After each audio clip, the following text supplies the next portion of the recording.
وبركاته.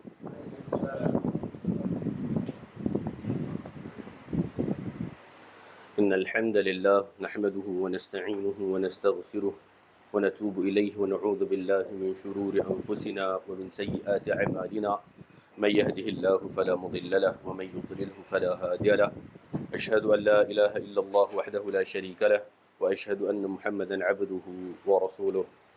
قال الله جل جلاله: يا أيها الذين آمنوا اتقوا الله حق تقاته ولا تموتن إلا وأنتم مسلمون.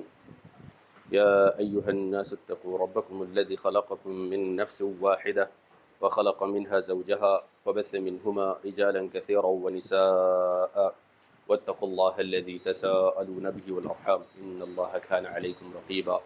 يا أيها الذين آمنوا اتقوا الله وقولوا قولا سديدا يصلح لكم أعمالكم ويغفر لكم ذنوبكم ومن يطع الله ورسوله فقد فاز فوزا عظيما. فإن أصدق الحديث كتاب الله، خير الهدي هدي محمد صلى الله عليه وسلم، وشر الأمور محدثاتها وكل محدثة في الدين ضلالة وكل ضلالة في النار والعياذ بالله. أما بعد.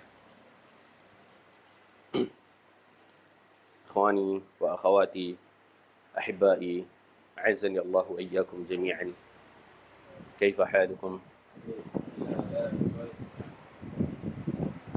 الحمد لله الحمد لله الحمد لله الذي أنعمنا بالنعم الكثيرة التي لا تحصى ولا تعد.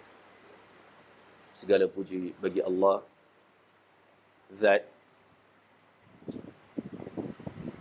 yang maha melihat lagi maha mendengar, yang maha mengetahui baik yang zahir maupun yang batin.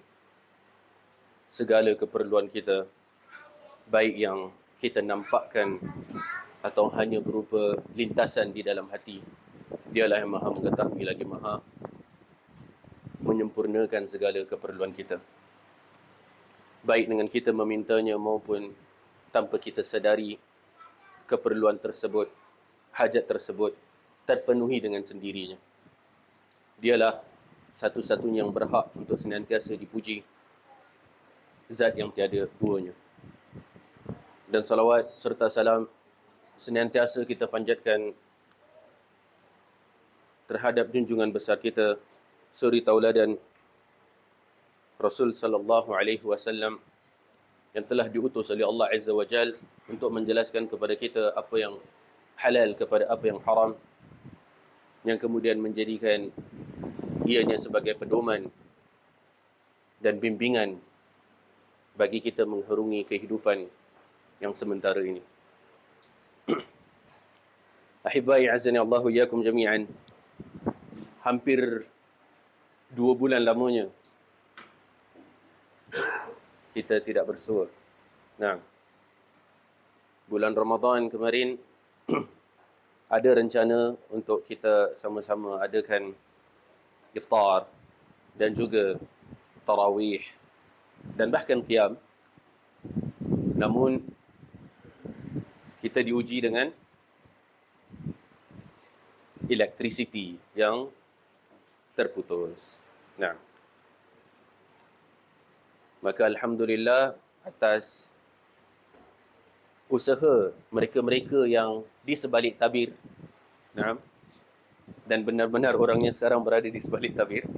Nah, mereka kemudian melakukan rewiring untuk the whole unit. Circuit boxnya diganti. Nanti antum dapat lihat itu box yang baru. Kemudian ada wiring yang mana sebelumnya terjadi loop sana loop sini dan seterusnya, maka diselarikan. Maka alhamdulillah atas nikmat Allah Azza wa Jal, kita dapat kembali untuk berkumpul di tempat ini. Dan moga kita harap dan kita doa kepada Allah Azza wa Jal agar tempat ini, hari ini, masa ini, detik ini, dan wajah-wajah mereka yang berada di sini, sesama kita di antara kita, menjadi saksi di hadapan Allah Azza wa Jal kelak bahawasanya kita di sini tidaklah bertemu kecuali kerana Allah, dan tidaklah kita berpisah kecuali kerana Allah juga. Nah, moga Allah menjadikan kita termasuk dalam golongan mereka sab'atun yudhilluhum Allahu fi dhilli wa ma la dhilla illa dhilluh, iaitu 7 daripada mereka yang berada di bawah naungan Allah di hari kiamat, yang mana tiada naungan kecuali naungan daripada Allah. Dan salah satu daripada 7 golongan tersebut adalah akhani tahaba fillah ijtama alaihi waftaraka alaihi, iaitu 2 orang saudara yang mereka itu saling berkasih sayang, saling cinta mencintai antara satu sesama lain kerana Allah. Tidaklah mereka bertemu kecuali kerana Allah, dan tidaklah mereka berpisah kecuali kerana Allah pula. Nah, moga kita dimasukkan dalam golongan tersebut dan mendapat naungan Allah di hari mahsyar kelak.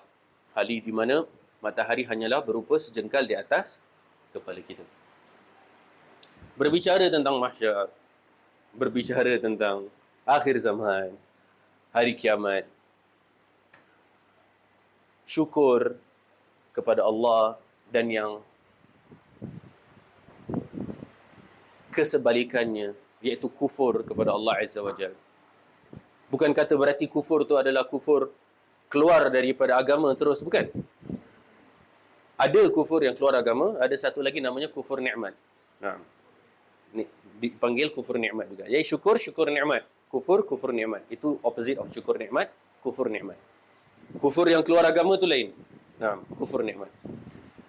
Maka berbicara tentang syukur, berbicara tentang kufur kepada nikmat yang telah Allah kurniakan kepada kita, yang mana seharusnya kita memenuhi hak-hak Allah Azza wa Jalla setelah mana Allah telah penuhi segala hak-hak kita. Wa ziyadah. Jangan kata Allah telah penuhi saja, Allah telah penuhi dan memberikan lebih lagi. Nah, penuhi dan beri lebih lagi. Maka jikalau kita dapati kita baru sahaja berangsur pergi meninggalkan bulan Ramadan, dan tanpa kita sedari Syawal telah pun habis. Nah, hari Jumaat kemarin telah pun habis bulan Syawal. Dah sebulan lebih dah berlalunya daripada bulan Ramadan. Bulan yang di mana di antara masa-masa yang Allah Azza wa Jalla telah membebaskan ramai daripada hamba-hambanya daripada api neraka. Namun kita sebagai manusia layaknya senantiasa diuji, dan apakah kita kuat untuk menempuh ujian tersebut, menempuh rintangan tersebut. Itu adalah balik kepada ketakwaan kita. Sayangnya, dan nasihat ini tentunya adalah untuk ana first and foremost, dan untuk kita semua. Sayangnya ramai daripada kita terjerumus. Kalau orang Indonesia kata terjebak. Terjebak itu adalah trapped. Nah, terperangkap di dalam keadaan yang di mana Ibnul Jauzi rahimahullah mengatakan, wahai kalian para pendosa, perbanyakkanlah menangis. Perbanyakkanlah apa? Menangis. Dan yang lebih ajib daripada itu, beliau melanjutkan, beliau mengatakan, dengar, perhatikan baik-baik, dan tangisilah ketidakmampuanmu untuk menangis kerana dosa.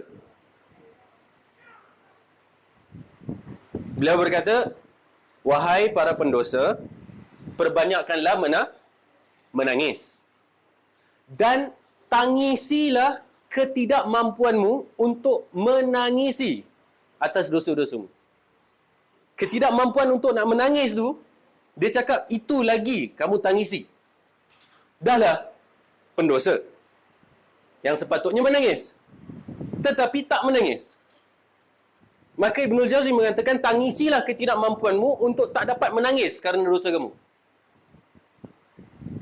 Jangan kata dosanya, tak mampu nak menangis atas dosa, itu sahaja sudah menjadi cabaran dan ujian. Kalau kamu tak mampu untuk menangis di atas dosamu, itu sahaja sudah menjadi Ujian. Adalah para salaf, mereka orang-orang yang terdahulu, dengan banyaknya amal ibadah dan ketakwaan mereka, mereka tetap menangis. Namun kita, dengan banyaknya dosa kita, kita masih tertawa. Nah,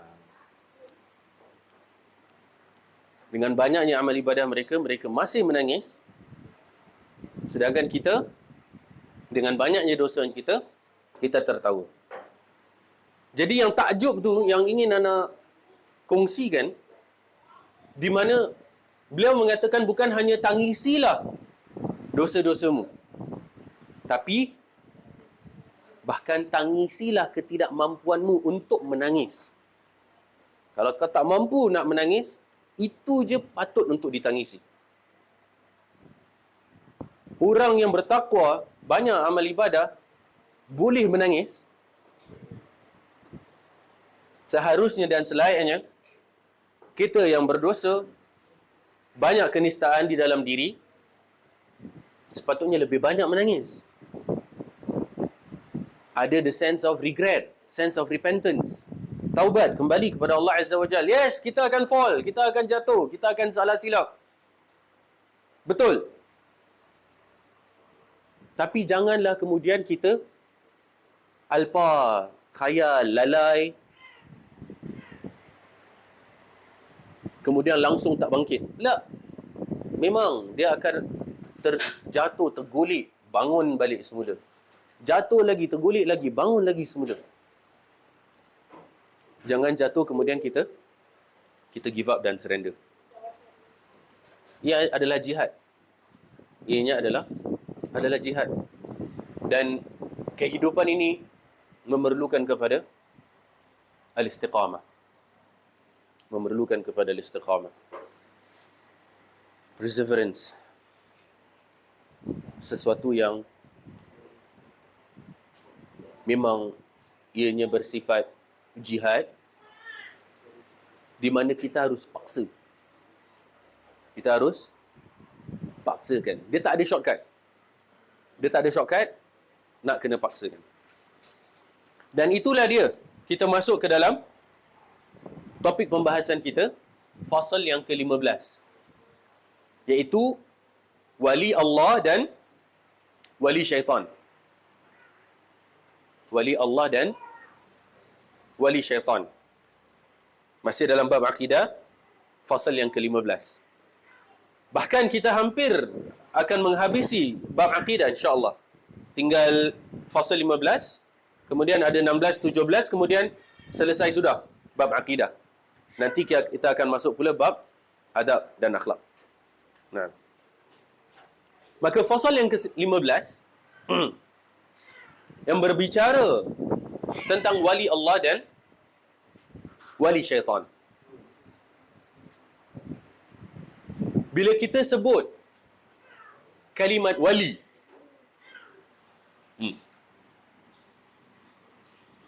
apa yang terlintas dalam benak antum bila dengar kalimat wali?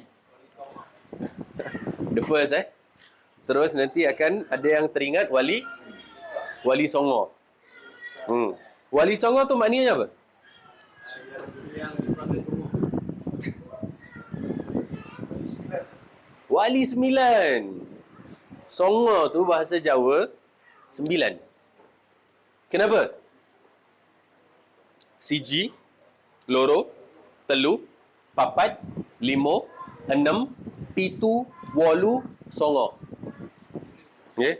9 dipanggil songo. Wali songo, wali 9. Yang diistilahkan sebagai mereka para ulama yang telah memperjuangkan dakwah Islam di Nusantara dan Nusantara Archipelago. Nah, itu ada sejarah yang panjang berkenaan dengan wali songo. Okey, baik.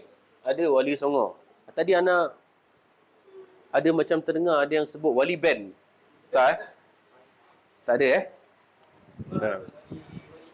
Berarti dia jadi wali yang ke-10 tu, yang wali band. Nah. Kemudian ada wali, tadi anda dengar juga ada dua sahabat kita yang sebut wali nikah. Wali nikah. Kemudian ada apa?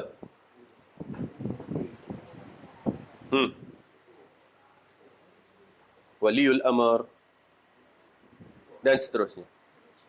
Maka kalimat wali identik dengan bila kita nisbatkan atau kita cerita tentang manusia, maka wali ini memberi makna yang bertanggungjawab. Yang bertanggungjawab. Bahkan ada kalimat atau istilah lain guardian, betul? Wali. Bahasa Melayu dia guna wali atau waris. Nah, maka kalau kita lihat wali, kita dapati seperti yang Akh sebut, ada wali nikah, iaitu dia seseorang yang bertanggungjawab ke atas seseorang yang lain, di mana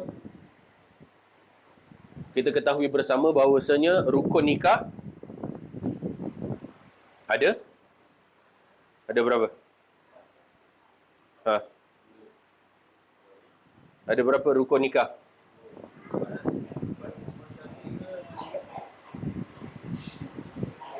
Kita ada the bride and groom. Nah, okay, the bride and groom. Kemudian ada wali kepada bride. Maksudnya wali kepada wanita. Itu rukun. Tak boleh tidak, nak kena ada. Kalau tidak ada wali kepada nikah, kepada wanita tersebut, maka pernikahan itu tidak sah. Kemudian ada syahidan yang adlan. Dua saksi yang adil. Jadi ada 5 rukun. Nah, bride and groom, wali kepada bride dan syahidan. Sekiranya sempurna 5 ni, maka telah cukup syarat-syarat memenuhi untuk rukun nikah.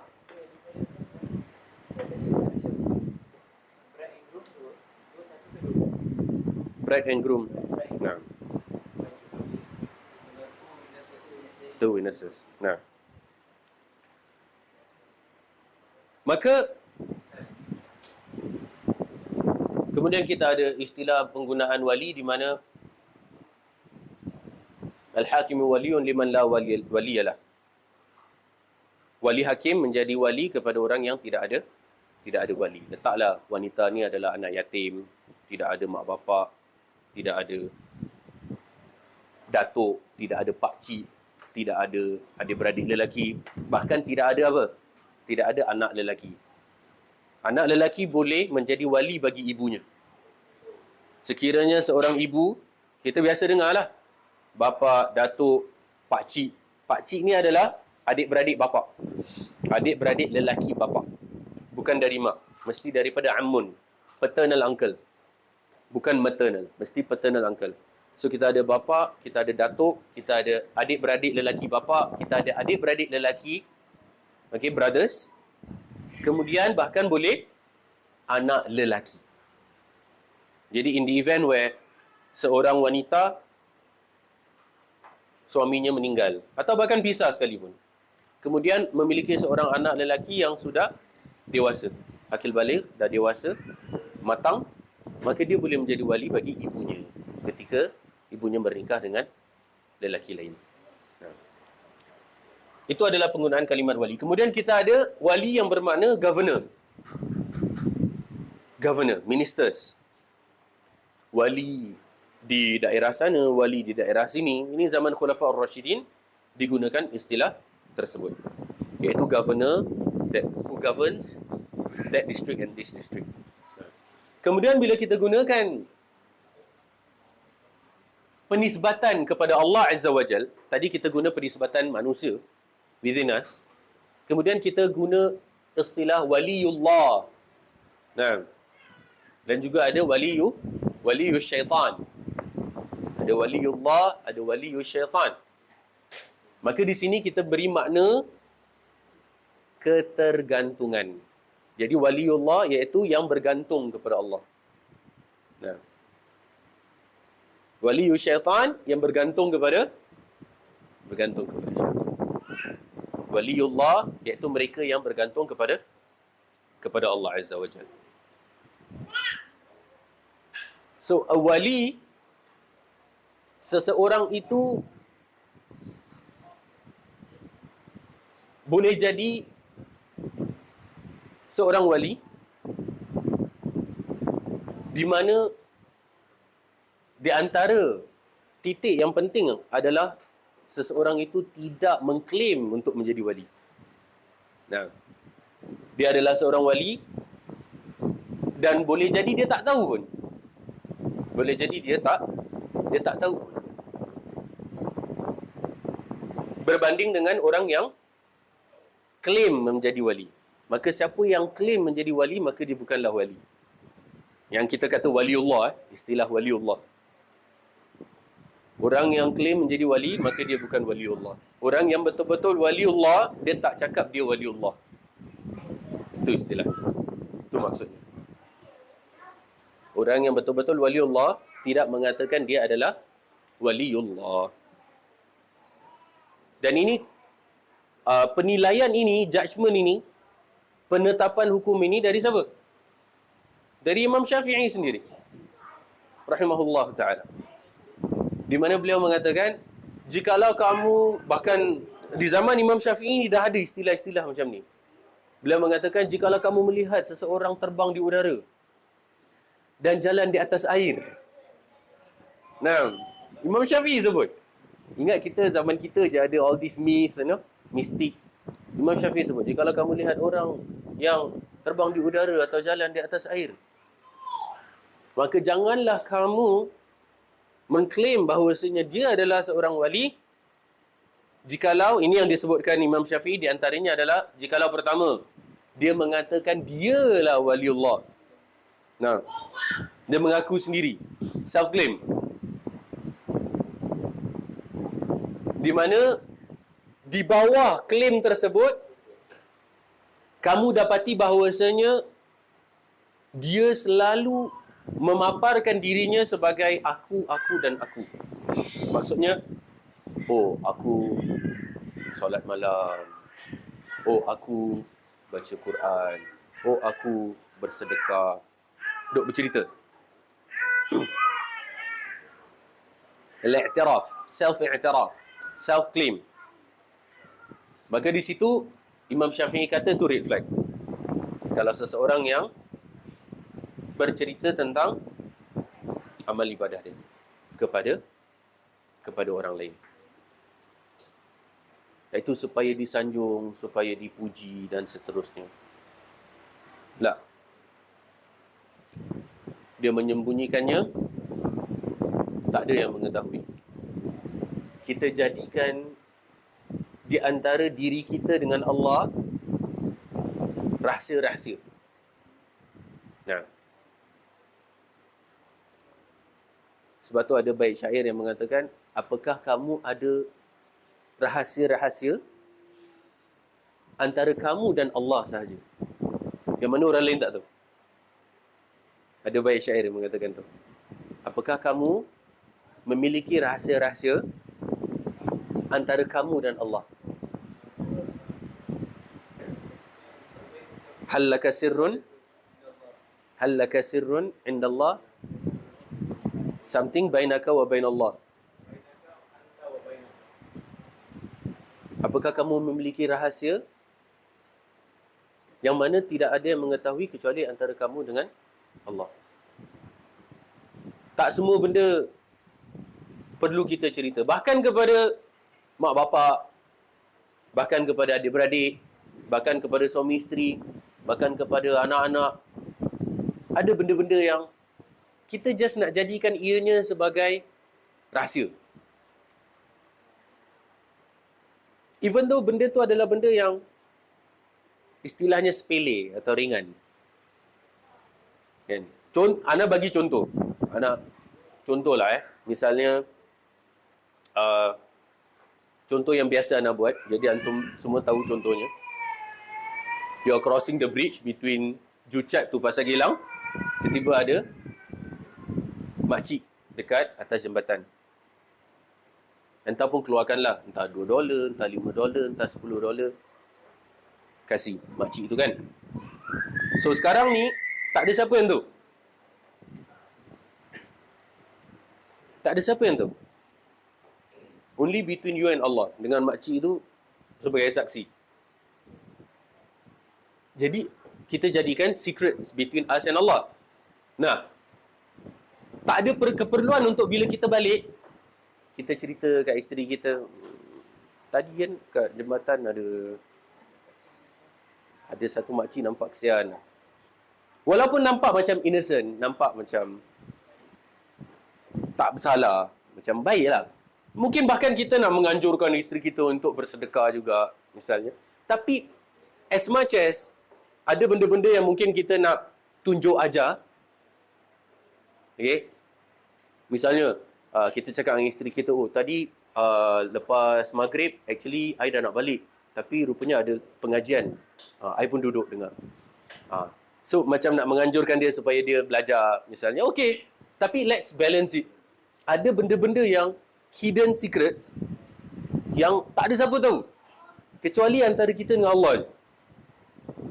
Dan begitu juga para isteri.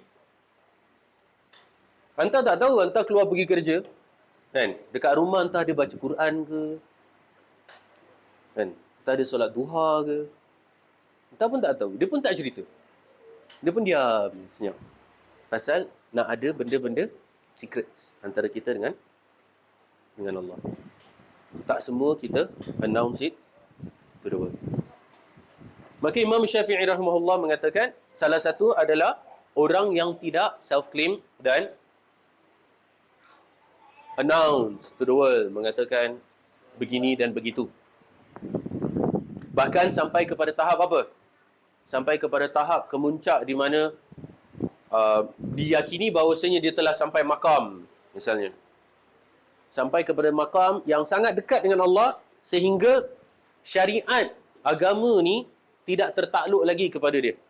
Maksudnya dia dah tak wajib solat, tak wajib puasa, tak wajib zakat dan seterusnya. Kerana ada mereka-mereka yang membuat such claim. Nah, maka di sini sangat mudah untuk kita patahkan, di mana Nabi SAW sendiri tidak pernah putus daripada solat, puasa dan zakat. Tak pernah putus. The 5 pillars of Islam. Kalau kita tak pegang arkanul Islam, maka apa lagi yang tersisa daripada keislaman kita? Put aside the sunnahs. Kalau 5 pillars of Islam kita tak pegang, syahadat kita tak yakini, kita tak penuhi segala rukun dan syarat syahadat tu, solat kita, puasa kita, zakat kita, haji bagi yang mampu, kalau kita tak pegang paling tidak 5 ni, maka apalah yang tersisa daripada keislaman kita? Maka tidaklah merupakan seorang yang self-claim dengan bangganya announce to the world, mengatakan dia adalah wali dan wali. Kalau orang lain yang cop, itu lain cerita. Tapi kalau dia sendiri yang mengklaim untuk dirinya sendiri, maka itu yang menjadi salah satu red flag yang disebutkan oleh Imam Syafi'i rahimahullah. Kemudian disebutkan juga oleh Imam Syafi'i rahimahullah, jikalau janganlah kamu mengklaim bahawasanya dia adalah seorang wali sebelum kamu melihat bagaimana cara dia sujud. Nah, Imam Syafi'i sebut, sebelum kamu melihat bagaimana cara dia sujud. Nabi SAW bersabda, umirtu an asjuda li sab'ati a'dha. Aku diperintahkan untuk sujud dengan 7 anggota badan. Iaitu 2 ujung tumit, ujung jari jemari kaki, kemudian 2 lutut, 2 telapak tangan dan wajah yang merangkumi dahi dan hidung. 7 anggota badan. Maka jikalau kamu belum melihat cara dia sujud, maka jangan tergesa-gesa untuk nak mengklaim bahawasanya dia adalah seorang wali. Waliullah iaitu orang yang bergantung kepada Allah Azza wa Jalla. Dalam arti kata, segala perintah Allah didatangi, dilakukan, dibuat dan diamalkan, dan segala larangan Allah dijauhi. And we're not talking about wajib, sunnah, makruh, haram, tak. Dia tak ada question about wajib atau sunnah. Perintah Allah dan Rasul dia letak dalam satu circle. Kemudian haram dan makruh, larangan Allah satu circle. Larangan dan Allah dan Rasul satu circle. Dia tak beza-bezakan antara wajib, sunnah atau antara makruh dan haram. Tak dibezakan. Iaitu kedua-duanya dilihat atau dinilai sebagai sesuatu yang satu. Maka tidak ada question tentang apakah sunnah diamalkan.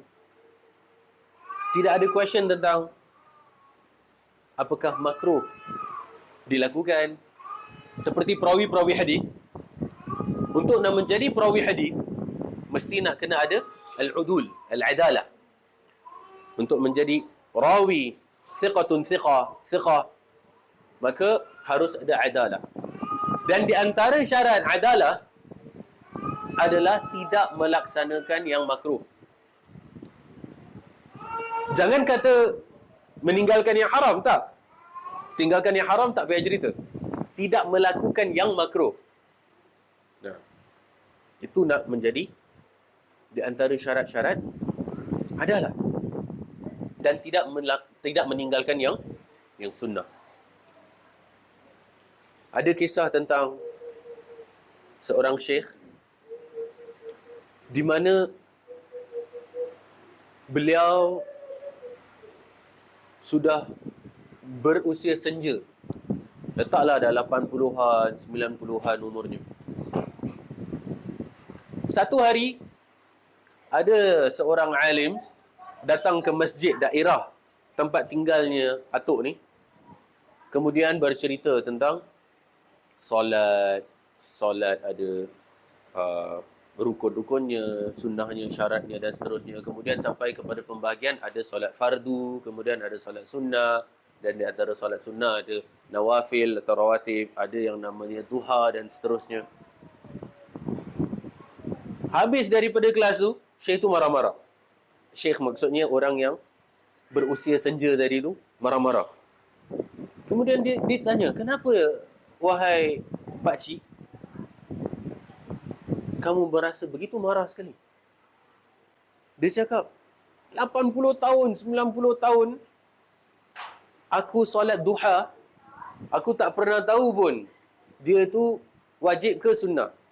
Aku tahu solat duha tu, solat sunnah aku solat. Hari ini baru aku tahu, dikhabarkan kepadaku, ianya solat sunnah yang kalau nak buat boleh, tak nak buat tak pun. Rupanya selama ni dia duk buat hari-hari, tak pernah question whether it's wajib or sunnah. Dia jadi marah, dapat tahu it is something yang sunnah, boleh nak buat, boleh nak tinggalkan. Di mana kalau ditinggalkan, tidak ada dosa. Nah, tapi kalau dilakukan, mendapat kemuliaan. Marah pakcik tu. Pokoknya selama ni hari-hari dia duduk solat, without questioning whether or not sesuatu itu adalah wajib atau sunnah, dan semua ditinggalkan without questioning whether or not sesuatu itu adalah haram atau makruh. Tak dibezakan. Maka untuk nak sampai kepada waliullah memerlukan kepada istiqamah. Dan istiqamah ni, dia punya kunci dia apa?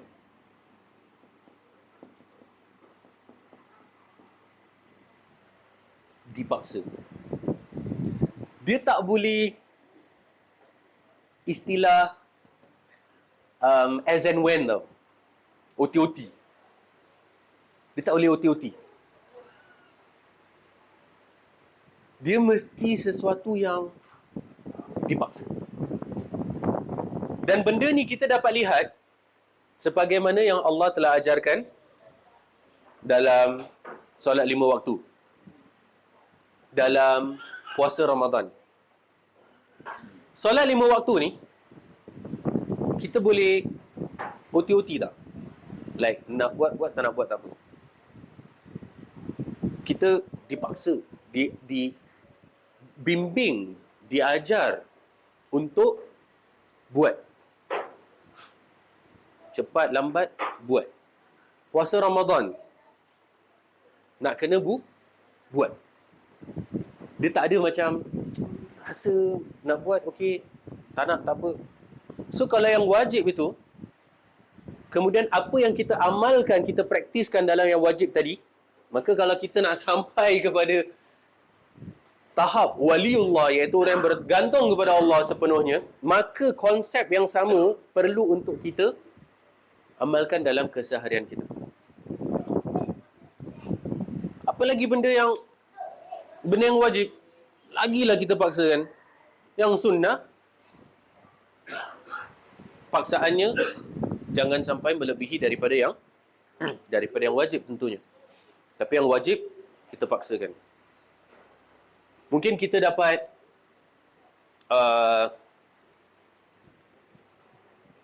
kita make a journal atau rekod yang sederhana. Tak payahlah sampai nak ada chart ke apa ke. Tak payah. Just a personal journal, personal record. And tak payah cerita orang pun. Kan? Kita ada kita punya own notebook kecil. Entah itu dekat kertas ke, atau hari ni antum pakai soft copy ke. Okay, siapa yang selesa soft copy, siapa yang nak pakai paper. Letak kita punya jadual.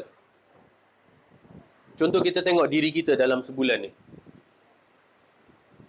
1 December sampai 30 December. Atau kita Zulqa'dah, Zulhijjah. Zulqa'dah, Dahulman. Atau Zulhijjah bahkan. Even better.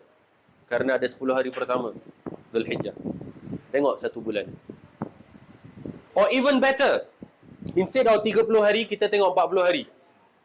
Kenapa 40 hari?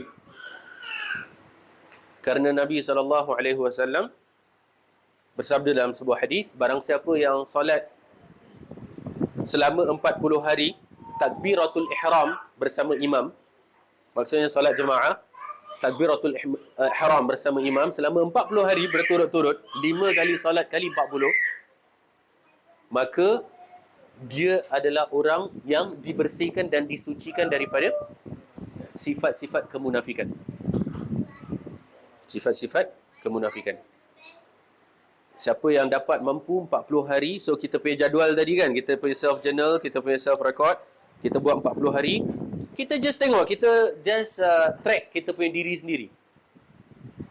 Hari ni aku punya subuh macam mana, aku punya zuhur macam mana, aku punya asar, aku punya maghrib, isyak macam mana. Kita self record, small journal of our own personal. Tak payah cerita orang, tak payah tunjuk orang. Bila antum nak start pun masing-masing, kita tengok 40 hari. Kalau kita dapat 40 hari takbiratul ihram bersama imam, maka dibersihkan daripada kemunafikan. Dan benda tu perlu kepada apa? Dipaksa. Itu yang ramai tak boleh tahan. Pasal apa? Pasal nak kena paksa. Dia istilah kita yang kita buat dekat pondok, dipaksa, terpaksa, terbiasa. Kita dipaksa. Kita punya musyrif, kita punya ustaz, kita punya apa semua paksa. Pagi-pagi dah kejut semua. Salah. Kejut semua. Subuh, Zuhur, Asar dengan Isyak nak kena sampai dekat masjid sebelum qomat. Kalau Maghrib nak kena sampai sebelum azan. Yang 4 tu sebelum qomat, kalau Maghrib sebelum azan. Itu dekat pondok lah. Siapa sampai lambat je, habis kena catat. Kena catat nama, nanti kena hukum. Nah, itu cerita zaman dekat pondok. Nak jadi perawi hadis pun sama. Kalau nak mendapatkan adalah, apa yang dikategorikan sebagai lambat solat bagi ulama hadis. Jikalau dia nak menerima hadis daripada anta sebagai orang yang adil, tak boleh lambat solat. Dia punya level of tak boleh lambat solat apa? Kalau kita hari ni kita dapat masbuk pun dah happy. Padahal dapat tasyahud terakhir ni dengan imam. Datang-datang Allahu Akbar terus duduk. Kali imam pun Assalamualaikum, Assalamualaikum. Kita pun bangun solat 4 rakaat kan, from scratch. Keluar masjid, aku solat jemaah. Boleh rasa macam sepertinya aku solat jemaah. Padahal ulama dulu, orang-orang yang saleh terdahulu, kategori lambat bagi mereka adalah jikalau sampai masjid selepas azan.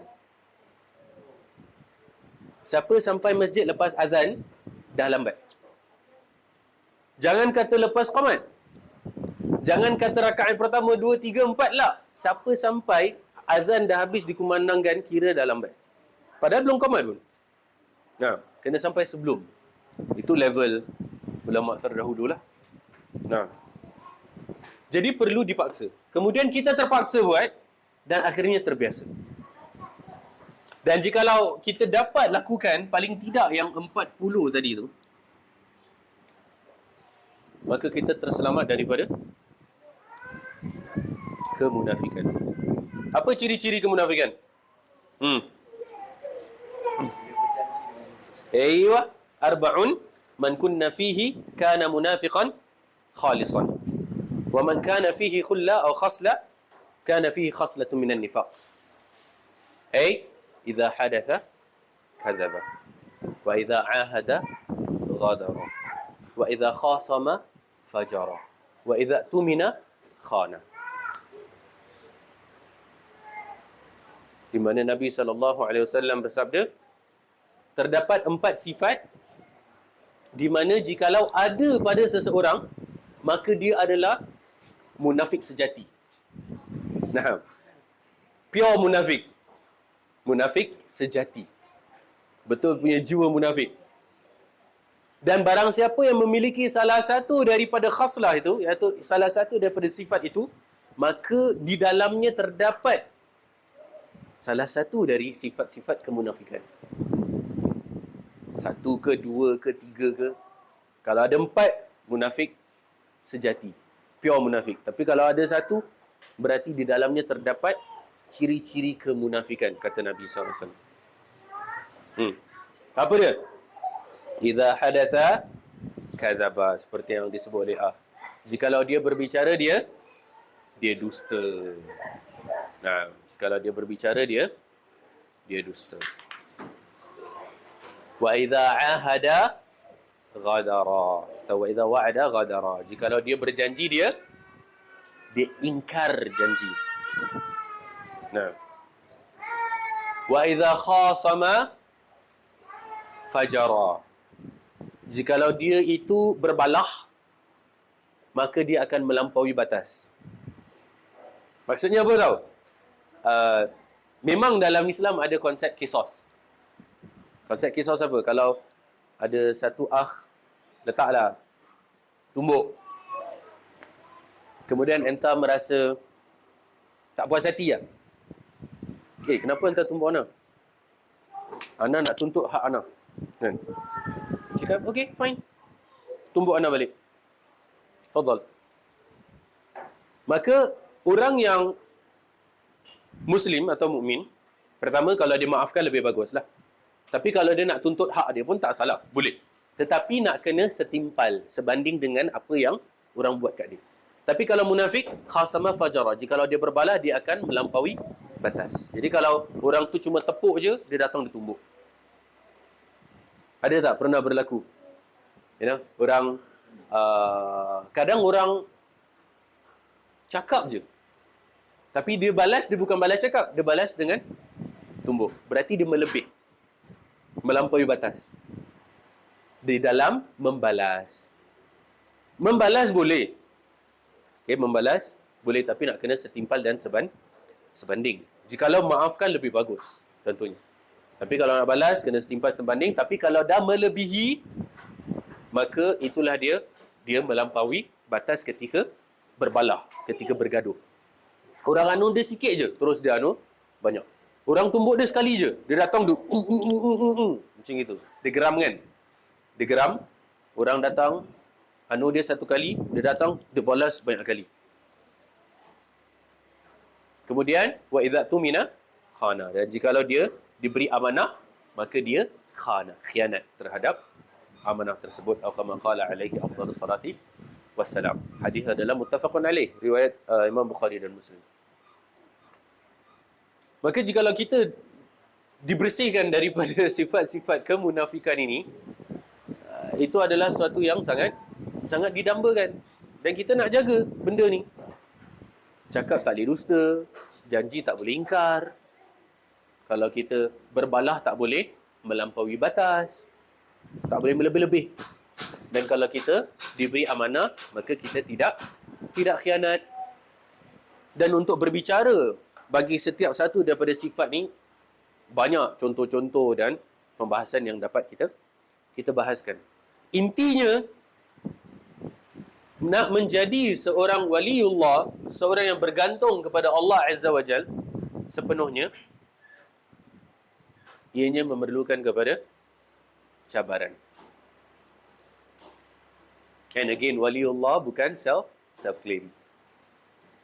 Ada orang yang dia menjadi waliullah tanpa dia sadari dia waliullah. Nah, okay.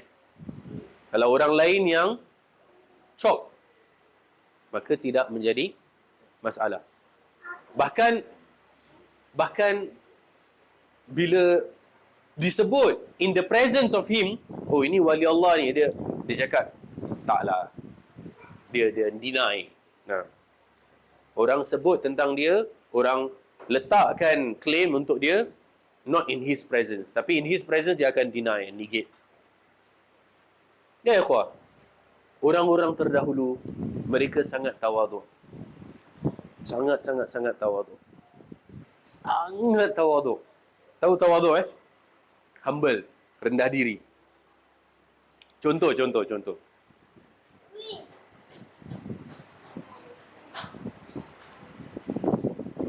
Jikalau ada seseorang yang memiliki kuda, sebagai contoh. Dia ada kuda. Kemudian kawan dia cakap, "Akhi, itu kuda entah ke?" Dia cakap apa? Titipan Allah untuk anak. Ini adalah titipan Allah. Amanah dari Allah, titipan Allah. Allah titipkan. Nah.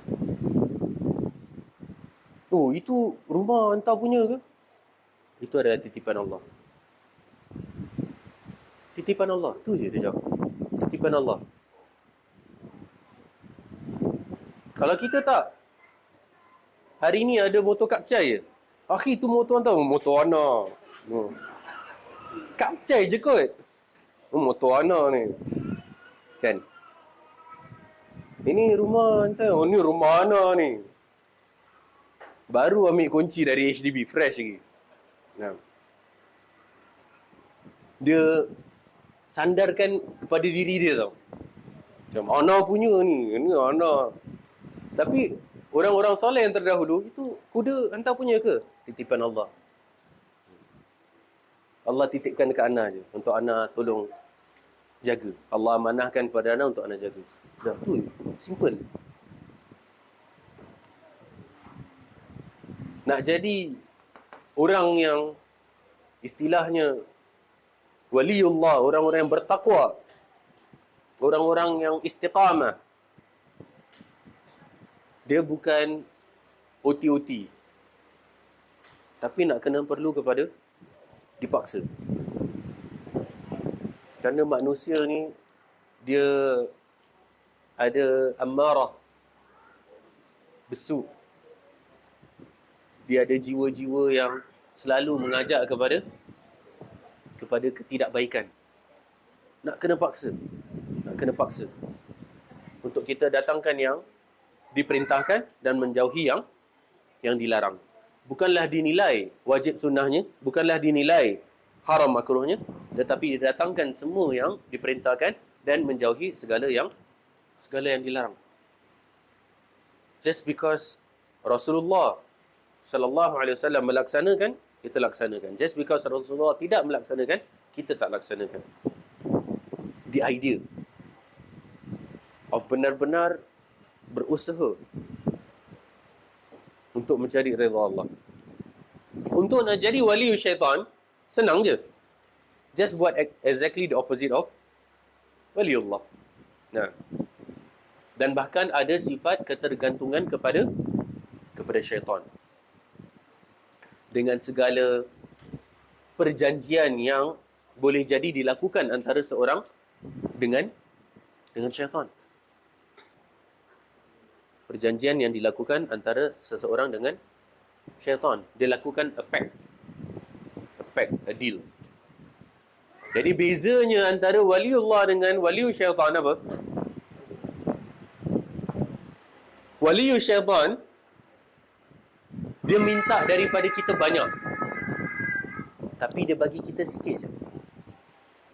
Tapi kalau waliullah, Allah minta sedikit, tapi Allah kasih banyak. Terbalik. Apa maksudnya? Wali syaitan, dia minta banyak, tapi dia bagi sedikit. Dia minta apa tau? Dia minta anta sembelih untuk selain daripada Allah.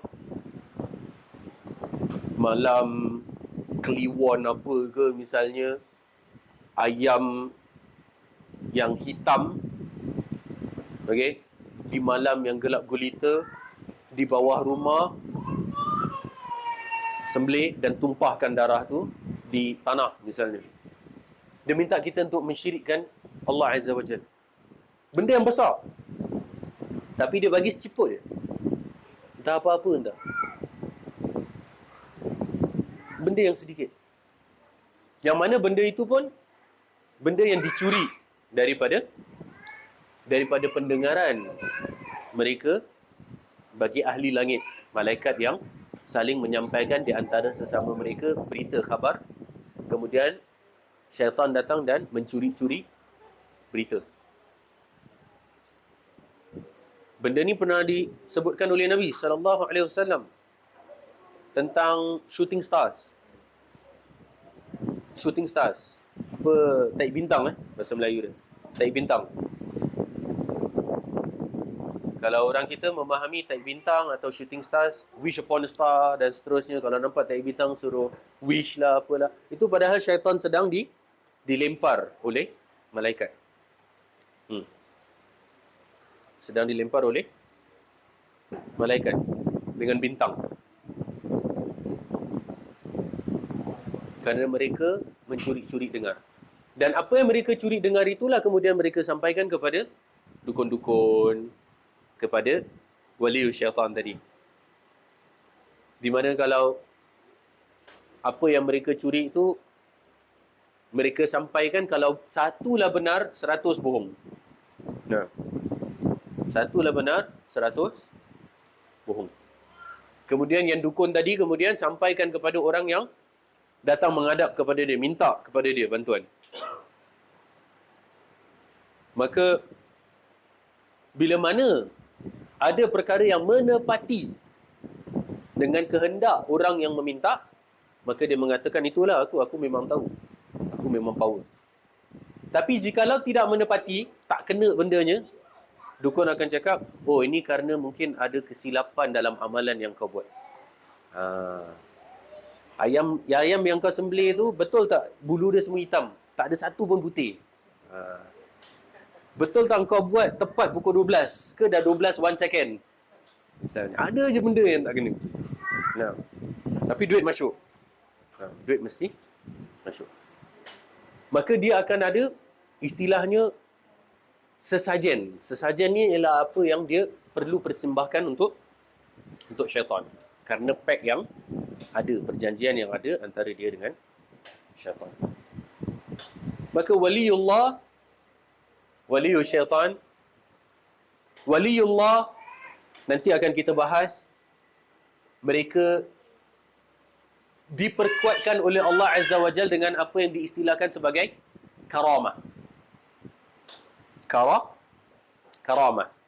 Sedangkan untuk wali syaitan diberi muslihat.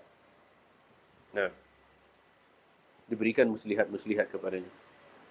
Karamah diberi kepada orang-orang saleh, orang-orang waliullah, muttaqin, mustaqim, di mana dia diberi kelebihan-kelebihan yang luar daripada kebiasaan. Nah, dan boleh jadi dia tahu, boleh jadi dia tak tahu. Intinya ia diberikan kepada waliullah. Dan bagaimana karamah boleh beza daripada mukjizat? Mukjizat biasanya diberikan kepada para anbiya wal mursalin ialah sebagai tantangan atau cabaran kepada apa yang sedang dihadapinya terhadap kaumnya. Sedangkan kalau karamah diberikan tanpa ada cabaran dan tantangan tersebut. Nah, jadi kalau para nabi, para rasul, mereka mendapat mukjizat, itu adalah sebagai cabaran, tantangan, menjawab cabaran dan tantangan. Di mana kalau karamahnya para awliya Allah, tentunya wali jamaknya adalah awliya, itu adalah kelebihan fadlullah yu'tihi man yasha, kelebihan Allah yang Allah kurniakan kepada siapa yang Allah kehendaki. Dan terdapat banyak contoh daripada karamah-karamah yang ada, yang telah disebutkan oleh para ulama, yang pastinya insya-Allah kita akan bahas biiznillah taala. Sebagai contoh, ada karamahnya riwayat daripada Abu Darda dan Salman Al-Farisi radhiyallahu anhuma, di mana ketika mereka sedang makan daripada satu pinggan yang sama, mereka mendengar makanan bertasbih kepada Allah Azza wa Jalla. Mereka dengar. Ada riwayatnya. Kemudian ada sebagai contoh Amirul Mukminin Umar bin Khattab radhiyallahu anhu, dalam suatu peperangan, beliau radhiyallahu anhu telah menghantar seorang pemimpin untuk memimpin sebuah pasukan. Dan pemimpin tersebut bernama Sariyah.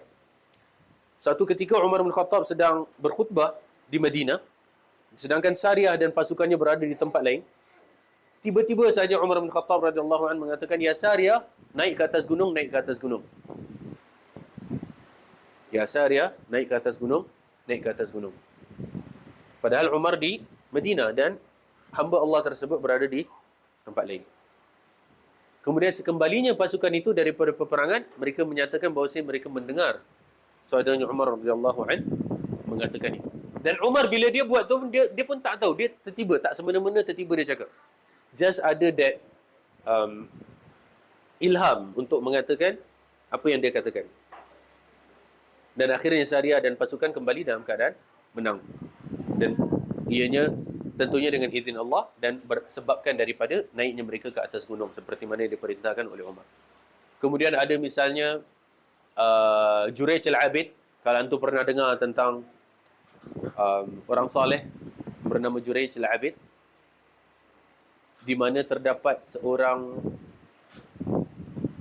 pelacur yang dipisikkan oleh syaitan bahawasanya Jurayj ni adalah seorang yang ahli ibadah dan sangat susah untuk nak digoyah keimanannya.